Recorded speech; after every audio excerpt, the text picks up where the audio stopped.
Okay, hey everyone, how are you? This is Brett Hancock. I just want to make a quick video here to share a little bit what I've learned by just doing research on charities. I think there's a lot of people out there that just have no idea. How do I know that this charity is really not gouging and skimming off the top? Kind of like, kind of like, if you pardon the analogy, kind of like when you milk a cow and where they skim off the cream and they just have the milk there instead of kind of leaving it whole milk, turns it into skim milk or something, whatever. I mean, there's a lot of charities out there that do that. I remember years ago, I think it was tax year 2006.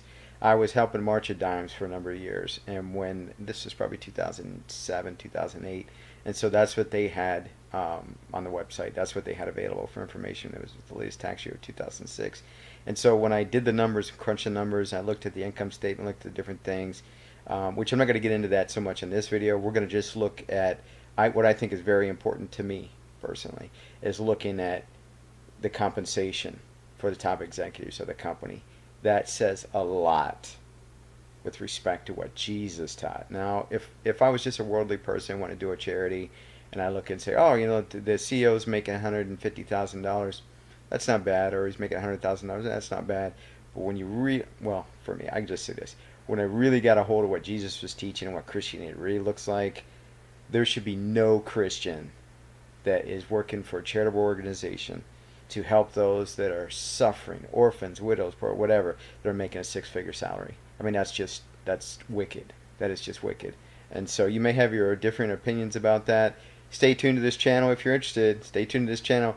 Let me take you into the scriptures, and even here from the early church, maybe the blinders that come off. We'll start really looking what Jesus is teaching in the Gospels and really see about how Jesus feels about that, because it's really comparable to how he ripped the Pharisees of what's going to happen with these people when he comes back and stuff. And likewise for us. I mean, it's not just them, right? I mean, if we do not become extremely generous like God is to us, like he's vertical to us, he gives grace to us. This is what Acts chapter 4, verse 32 to 35 shows. That grace came down vertically, and it generated horizontal grace towards other people. And so that's what the New Testament teaches.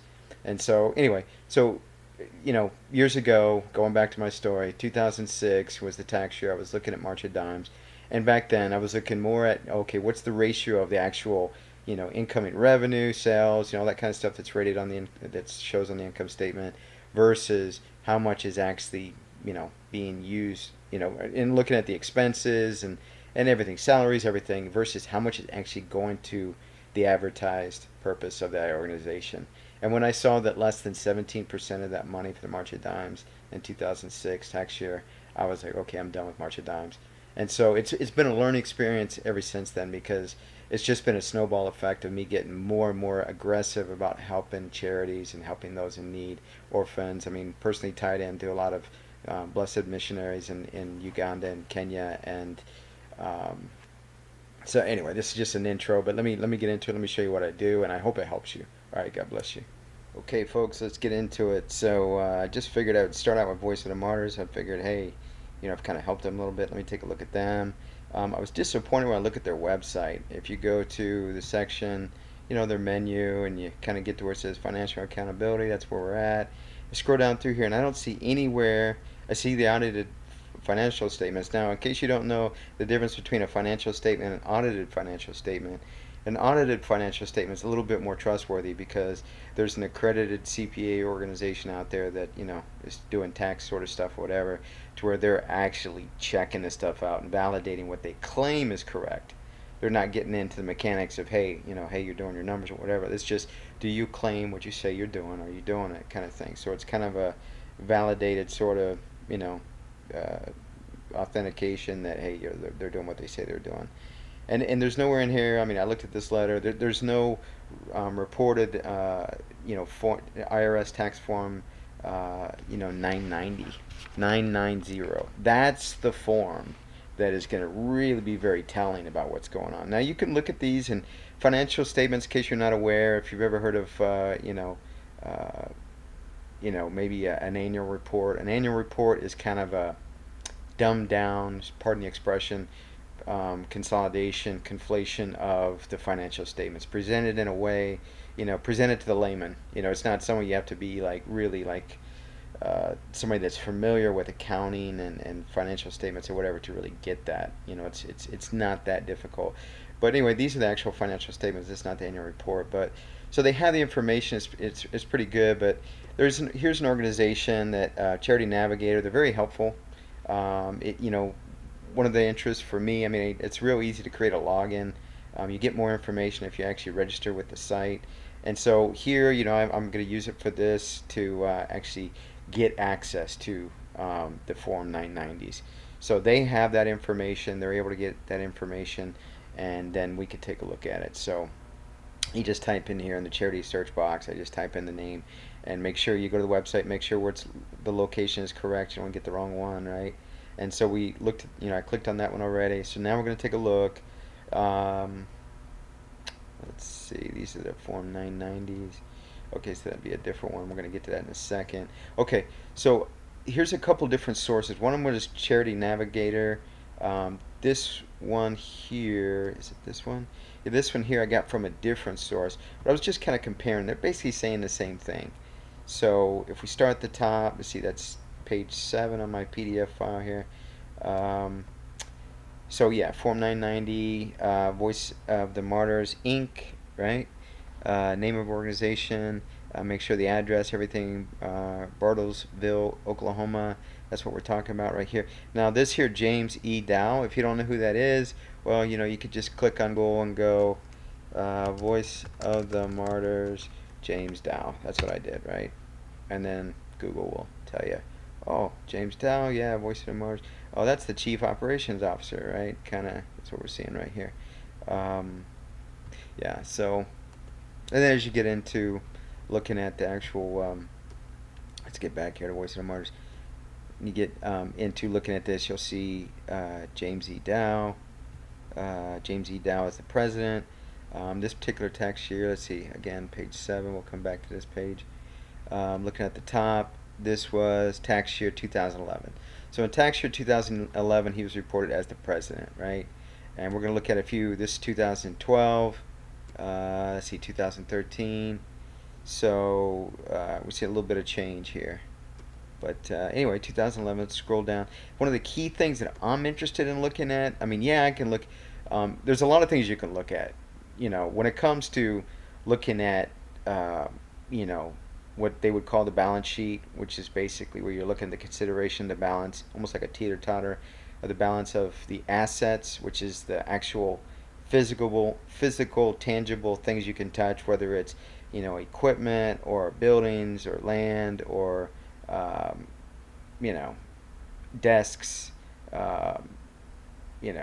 whatever the company, cars, automobiles, planes. I mean, whatever assets that the company has, could be sound equipment, music equipment, recording equipment, whatever, versus the actual debt that they owe, which would be liabilities, versus what they would call owner's equity. So owner's equity would be like stocks or equity, like when you have a mortgage on a house. Well, some portion of that is debt, and then hopefully some portion of that is equity that you actually own in the house on paper. Of course, until you sell the house, it's you don't really get anything, right? Until you, yeah. So anyway, so you could look at that kind of stuff. For me, I mean, what I'm interested in right now, one of the most important things to me is, like I said, is okay, how are they spending the money, amongst the employees and stuff. So here, item 15 just gives you an overall picture. It doesn't break it down. It doesn't pop the hood and say, okay, well, who's getting this money? But at least you can see $3.3 million of the total amount taken in that year was used for compensation, salaries, whatever. In fact, let's take a look here. Is this in thousands, or I think it might be actually, or is that actual? I guess it is actual. Okay, so he took in, last year it took in 47.5 million. This year they're taking in 40.9, almost 41 million. Yeah, sometimes some of these numbers are reported. There should be like an extra 3 zeros to it, because sometimes it'll say in thousands. But I think this here is actual amount. It's not in thousands. Yeah, okay. Just making sure, just taking a look here. So yeah, so this would be 3.3 million the year before. Here it's 4.9. So you can see an increase in revenue, and yet much less salary and compensation. Proportionally, 3.3 versus 47.5. Here we decreased down almost 41 million, and yet we increased the amount of salaries and compensation and stuff. So that's interesting. Scroll down. Let's get down to basically page 7 we were at before, and there's a lot of things you can look at. There's a lot of things that look at. I'm just interested in. Let's look at board of directors, presidents, chief operations officers, chief executive officers, treasurers, things of that sort. What are they getting compensated? So, Voice of the Martyrs here in 2011, we're seeing, basically reportable compensation here, this column. This is how many hours a week. Usually if they're really not doing anything, showing up for once a year for like doing voting, or once every quarter for voting or something like that, they might just say something like this, because this is average hours per week that they're spending time. These guys are actually doing it full time, and so reportable compensation, that column, this is what we're seeing. I mean, if it wasn't Christianity, it'd be like, oh, okay. But we're talking about Christianity, it's like, okay, that's a little concerning. Other compensation they're getting on top of that. Maybe they're taking plane rides and stuff, and they're just expensing it and stuff. I mean, I work for a company, in the corporate world. I would expect to see this for non-Christian worldly type stuff, right? But for Christianity, to me, this is like ridiculous, man. So it's very sad to me, because I really have a lot of respect for Voice of the Mars, what they do as far as like their charter for the organization and stuff. It's a beautiful idea and stuff that they're doing, and they are doing beautiful work. I mean, this is not the only thing that I would consider. It's like if I look at all my alternatives, and it's like, wow, they are skimming a lot of money off the top, but when I consider all things, I got to help this organization or whatever. So there's other things you might consider. So anyway, let's move on. So that was 2011. Let's not spend too much time on one. So 2012, again, IRS Form 990 that they have to actually turn in every tax year. This was, again, same address. You want to make sure, check that. Name and address of the principal officer. So here's the one that's basically filing that information. Here's the, every company's got an EIN if they're registered and stuff. Here you see gross receipts for the year, almost $43 million in 2012. They blocked that out, okay. Probably got some personal information, Social Security or something. So anyway, James E. Dow, we saw that already. Here's some things where they're talking about how they're using the money, and it's all good stuff, But when you get down to page 7, it's on this particular IRS form. Now there's an IRS form 990EZ. I mean, it might be a little bit different, but as far as IRS form 990, looks like it's part 7. This is the compensation of officers and directors, trustees. This is what we were just looking at for tax year 2011. This is 2012. We're still looking at Voice of the Martyrs. It basically looks kind of just scanning that. Looks like the same board of directors, same idea. Got 3 guys here: James E. Dow, Walter White, Woody Raines. Making some good change there. And tax year 2013, again, IRS Form 990. Let's scroll down. Well, I guess, we could look at what was the total income for the year. Okay, almost $44 million. Let's get down here to, I think I went too far. I want to go to page 7, basically. Again, it was part 7.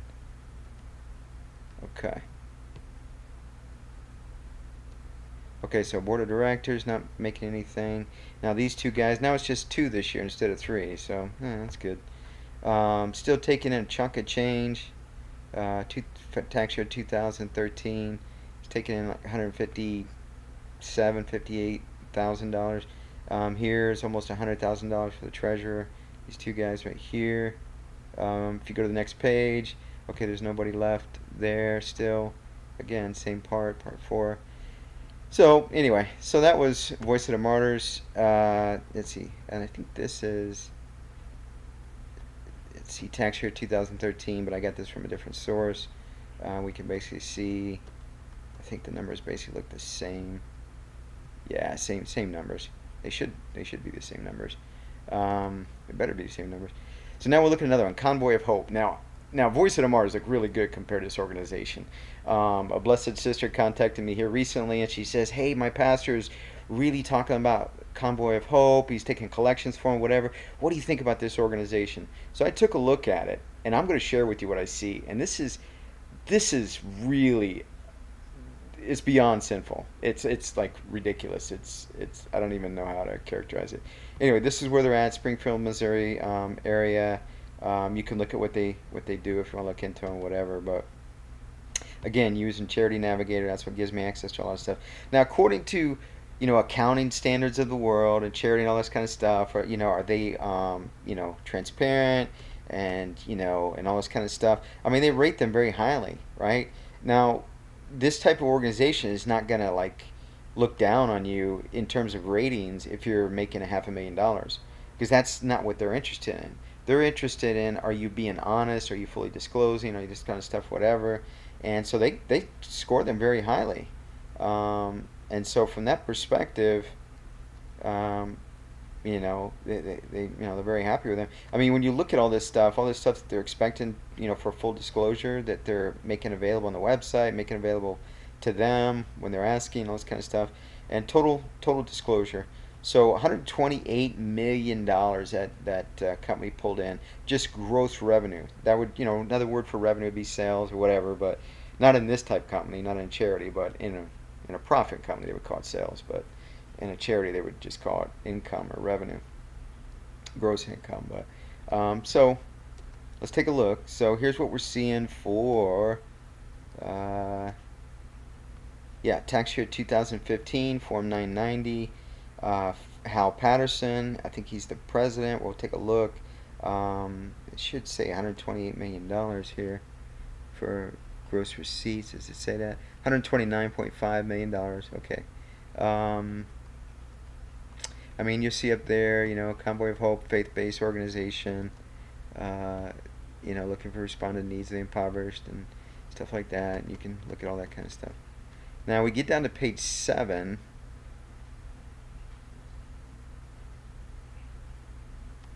Let's see. Oh, wait a minute. What's going on here? Huh. Okay, usually page 7. Oh, here we go. Wait a minute. Let's see here. My apologies. Let's scroll this up here a little bit. Yeah, part 7. Officers see additional data table. Okay. So they're deferring it to something else, and now we got to scroll down. It's not happening in this section. I'm glad that happened, so just so you'd be aware of it, because you come to this and say, whoa, I guess they didn't declare it. No, they have to declare it. So, I mean, if they want to, be a 501c or whatever they're classified as, get the benefits that being registered with the IRS gives them and stuff for deductions and stuff, they have to. So anyway, let's see here. Where is that section? It's probably down further, actually. Let's scroll down. Okay, here's a lot of organizations they're given to. See, that's the thing. That kind of stuff, when they're given to other organizations, it's like, okay, you can dig into that if you want and say, okay, is this legit? I mean, because I'm not going to say that Christian charity organizations would do this, but then again, the Bible does talk about some being greedy and all this kind of stuff, and they'll be in big trouble with God on Judgment Day and stuff. I mean, the epistles talk about that a lot, but it is possible. I know just in the corporate world where somebody will form a company and then they'll basically transfer money from one company to another, and they'll report it like this, and they get away with it. And so, I mean, that stuff goes on and stuff. So, but I'm not really getting into that here. This is just meant to. Okay, so here's what he was deferring to: Schedule J. Okay, so Schedule J of this Form 990. Scroll down to, and here we can see all the information on the the officers that are being paid. Now, comparatively to Voice of the Martyrs, we just saw 2 guys 1 year, one tax year, and then 3 guys, in some other years and stuff. Here, these guys are paying. I mean, man, look, all these guys. Not to mention, they're making a lot more money. When you look at total compensation, look at this: 300,000, 100,000, 100,000, 150, 150, 150, almost 160, 200. This is like ridiculous, man. This is like beyond ridiculous. It's just sad. It's so sad. And I mean, I don't know how much manpower they make, since they do pull in 128, 129,000 or $1 million. I mean, they probably do. They have a wide reach, wide expanse, doing a lot of good and stuff or whatever. But do they really need to make that kind of money? And that's what you have to ask yourself. To me, absolutely not.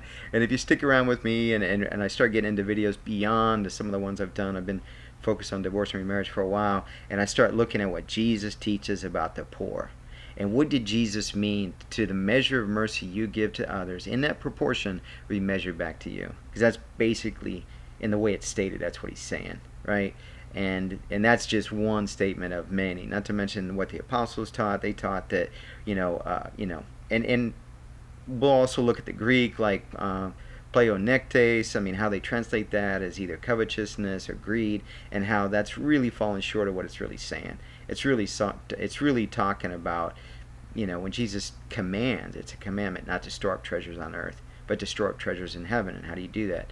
Those that have help those that don't have. And that's why you see the first day of the church, Acts chapter 2, verse 45, it said those that had helped those that had not, because they were actually putting into practice what Jesus teaches in the Gospels, right? So you see those that had to help those that had not. Nobody considered anything that they had, no assets that they had, to be their own, but they all, hey, you need it? Hey, I'm going to sell this and help you out. And that was happening from day one.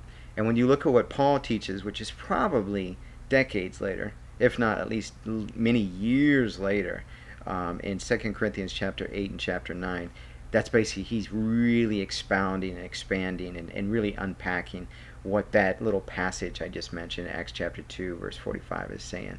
I mean, just about, he comes to a point, he explains it, talks about how God feels about it, just encouraging people to give more and more, and he really unpacks it, really talks about it. And as it spills over into chapter 9, he finally comes to a conclusion. He says the purpose of this with God is so that there'll be equality. That's why, when John the Baptist said every hill will be made low. I mean, imagine a sine wave in your mind, like, from math class, or even a roller coaster, so that the hill becomes flat. And now the gully, or the cavity there, whatever, the canyon actually rises up.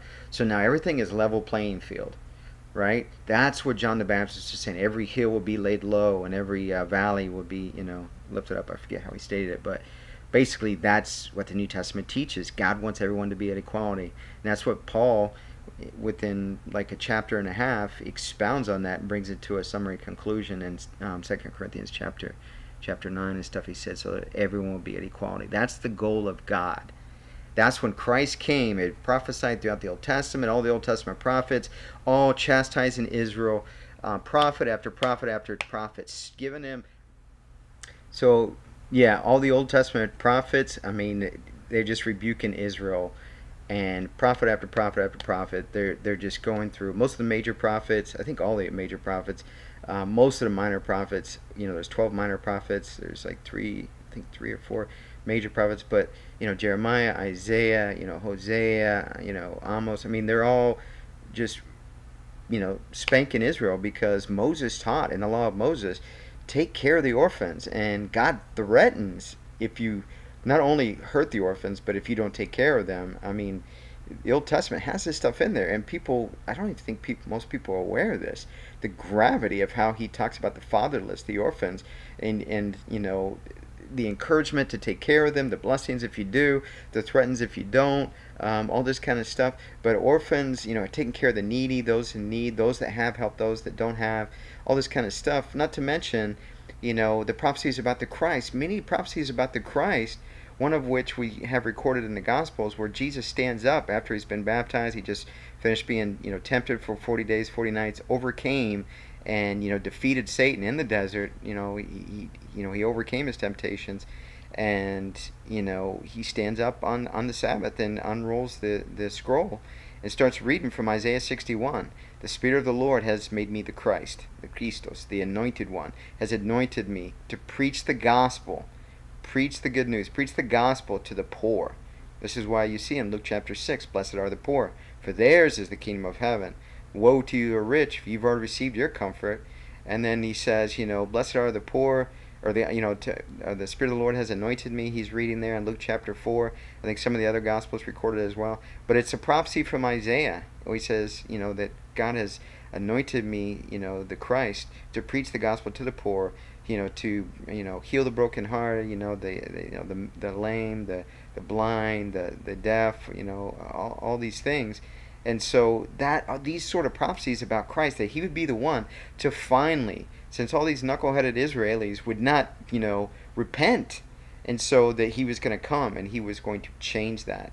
And so that's where we see in the New Testament, he's bringing both Israel together with Gentiles, and people are actually finally doing the will of God. And that's why Jesus warns us in Matthew 7:21, only those who do the will of God are going to enter the kingdom. And so, anyway, so in general, let's move on. That's basically what we see in the New Testament. So we'll move on to Shalom Christian Missions. Now, I was very pleased with this organization. It's an organization, I'm so glad to see this data. I don't know why I didn't think about checking this much sooner. But, I've been connected with them probably 3-4 years now. And, they're in Kenya, and a small little humble orphanage in just the most least desirable area of southeast Kenya, and very high AIDS population, a lot of sex trafficking of orphans and all this kind of stuff. And they're like the white horse there, and they're doing amazing things. So I'll just mention this before I get into the data. A friend of mine and a brother of mine and I, we went to Kenya, and we went to Uganda and saw some fellow missionaries there. Some brethren there visiting their organization, visiting them while we were there in Uganda, and then traveled over into Kenya just to make a surprise visit at Shalom Christian Missions last December. They had no idea we were coming, just wanted to show up at the doorstep, so to speak, at the gate, and just find out, is this really the real deal? I've been involved with them for 3 or 4 years now. I want to pour into them more than what I have. Let's up the trust level and stuff. And so I was so pleased to find surprise visit. It was everything that it claimed and advertised to be. It was awesome experience. We were there like maybe a day, but it was amazing. And Gay and John Macarias, they're just awesome Christians, awesome brethren, and they're just so blessed to be involved with them and help them and stuff. So anyway, just looking at the numbers here, here's what we're seeing. I didn't really get into too much of this on the other ones so far, but just as far as revenue goes, just a humble little organization comparatively. We were just looking at Convoy of Hope that was 3 orders of magnitude more than this. It was like almost, anyway, $128 million. Well, this is only $158,000, and 2014 tax year was 160. 2013 86, and then 2012 73,000. So they're taking in more. Now I'm going to show you, this is really good. Contribution is the source of the income you're seeing there.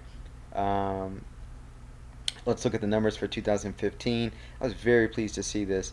So Shalom Christian Missions, let's see. Gross taxable receipts, basically received, like we said, we saw through contributions. If we scroll down, let's see. Okay, here we go. Scroll down. So part 4. This is Form 990EZ. Let me point that out. So I'm guessing the smaller organizations are allowed, just kind of like us, personal income tax. If we're kind of single and we fall under a certain income level, we're allowed to do the 1040EZ. I think similarly they do the 990EZ if they fall under certain bogey, I guess, which I'm guessing would be $1 million or $500,000 or something. I really don't know. But anyway, so we're seeing this amount of time per week. So Gay is spending a lot of money, or a lot of time, on average. Her husband, 15 hours treasury. They have a business themselves. See, they're not taking any compensation, man. That screams volumes of the trustworthiness. Not to mention, I made a personal visit there last December with my brother Jeremiah Stevens. I'm just so pleased with this organization. It's not even funny. It's just it's a blessing to be involved with them. And let's see, Christian Aid Ministries. I did kind of look at them a little bit. Now, one thing I'm disappointed about them, if you go to their website, here's their website. I mean, I love CAM in general. I've been kind of helping them off and on for a few years, involved, with Anabaptist Mennonite organizations. I mean, just as far as like what they stand for, awesome. One thing I'm disappointed in, I just sent them an email asking them, and I can see that Charity Navigator points it out. See, this is why they didn't get as high in numbers as some of these others. Now, we looked at the ones that, when I'm looking at the compensation, and I'm looking at it from a biblical standpoint, I mean, I would not be giving them a high rating. The one that we saw before. Um, let's see. Yeah. I mean, these guys got pretty high ratings. And it's because they're transparency. They're very pleased with them. These guys here aren't quite as transparent. That's why they're getting, kind of getting a lower rating. And so the one thing I was interested in here, uh, yeah, I would like to get rid of that, actually. Can I get rid of that? Yes. Okay. So here, let's see, let's go up and take a look at what this is about. Information provided on Form 990, right? That's all these check, check, check, check. Get to here. Oh, the board listed, no. Board members not compensated, no. It's not listed. CEO salary listed, yes. I mean, all these kinds of things, and that, and they're, happy with all that. Board members listed, they're not showing the board members compensated or uncompensated. Now, this is the website. So they're not showing that stuff. And so what I sent them an email about was about this. It's like, guys, you don't have your Form 990. That's the form I want to see. So I'm hoping they'll reply back and kind of say, oh, here you go. Ideally that they'll put it on the website. But, I mean, they already know. I'm sure they're keeping their finger on the pulse. They see their rating. They know that, hey, I'm sure they do. I'm sure the accountants in their organization, they know, yeah, we should disclose this, but we got our reasons why we don't, and that's a little bit concerning. So I love the organization. I still continue to help them out and stuff. I love what they're doing. I love what they stand for and stuff, but I'm just kind of disappointed in some of the lack of transparency and stuff. So this is the organization and stuff. So anyway, I hope that helped you out.